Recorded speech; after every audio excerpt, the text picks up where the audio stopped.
Hier, je suis allée voir Les Nouveaux Sauvages de Daniel Cifrón. Un nouveau réalisateur argentin. Et pas de Pedro Almodóvar comme tout le monde le croit. Ça n'a rien à voir avec le cinéma d'Almodóvar, c'est du cinéma argentin, donc c'est assez rare sur les écrans français. Alors j'ai trouvé que c'était un film original.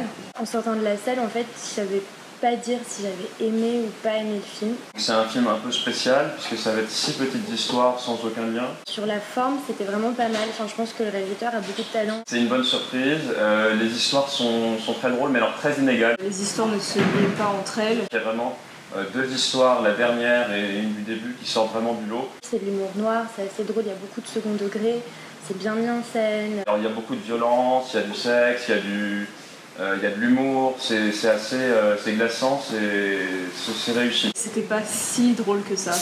Il y a des histoires qui sont vraiment excellentes et d'autres qui sont très moyennes. Globalement, c'est vrai que ça marchait pas très bien. Ça fait penser parfois à des clips musicaux où la musique prend complètement le dessus sur le film et puis il repart.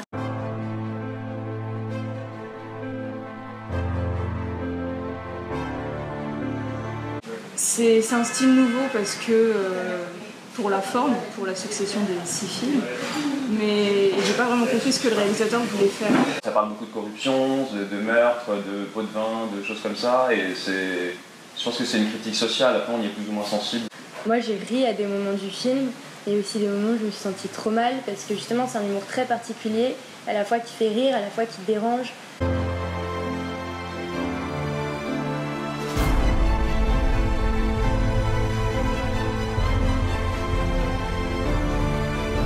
Cynique, Pas ennuyant. Incisif, dynamique, un petit 7, voilà, un gentil 7.